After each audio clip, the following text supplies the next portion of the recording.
Welcome po sa Joycey Pattern and Dressmaking Tutorial. So, tuturo ko kung paano yung tamang pagsukat at yung pinaka-importanting sukat sa paggawa ng pattern making. So, 13 lang po muna ang ating pinaka-importanting sukat na dapat nating i-memorize o dapat nating tandaan. Okay. So, ito kunyari yung ating customer. Ayan. So, ang una, sa likod tayo. Okay, likod muna. Ito pa nakasunod-sunod ng ating sukat. Ayan. So, ang likod, okay, eto na yung pinaka-ano niya, oh, ayan na. Yung palatandaan. So, 15 inches is equivalent po siya ng 38 cm. Ayan, binabalik, inaano ko na ha. Centimeter to inches po. Okay, number 1, shoulder. Eto yung pinaka-importante. Okay. At, yung haba ng likod, eto yung back figure niya. So, tignan natin kung saan yung pinakamalalim na parte. Tsaka doon tayo hihinto. Okay? Ayan.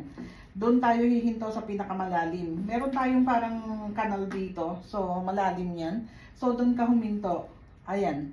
Para sa pagkuha ng dart, hindi po siya mag-i-snake yung ating zipper. Kasi minsan, kaya nag-i-snake yung zipper natin. Sinasabi nyo nababanat. Hindi. Kasi dito tayo nagkukuha ng dart sa ibaba. Okay, kailangan sakto lang yung dart natin.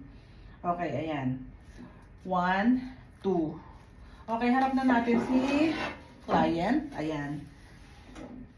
Okay, start na naman tayo dito. Puro isang bagsakan ng tape measure. Kuhanin nyo yung nipple mula dito. Okay, nipple, underbust, at saka din yung haba ng waistline. Yung haba ng ano niya, ng katawan. Okay. Ang likod at harap ay may pagkakaiba ng haba.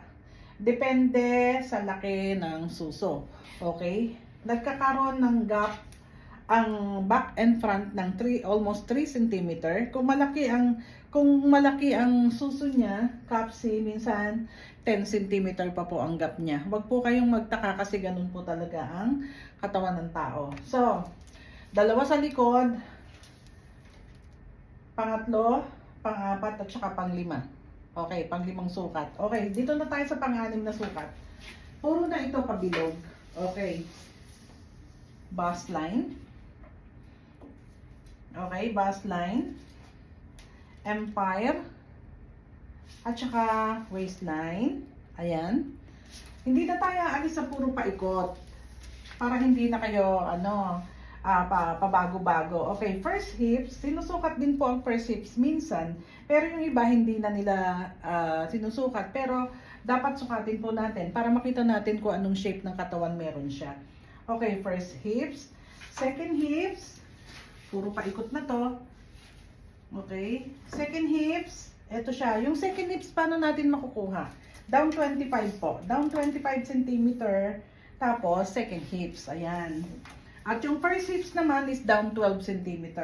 Okay, second hips. And then, dito na tayo sa above the knee. Ayan, yung above the knee niya. Importante din ito kasi merong customer na gusto nila fit na fit yung kanilang palda. Okay, paano natin makukuha yung above the knee? Down 50. Standard po is down 50 cm. Tapos kunin nyo yung above the knee. Okay, pagkatapos ng above the knee, eto lang muna yung kailangan natin ha. Ngayon, kasi 13 lang para matandaan nyo. Okay, dito na tayo ngayon sa armhole. Okay, armhole. Ayan. At saka bicep. So, 13 lang muna siya. Bakit 13 lang? Para po natatandaan natin at hindi tayo malilito kasi pattern lang po yung gagawin natin. Okay. Ngayon, paano natin gagawin ang pattern sa ginawa nating sukat?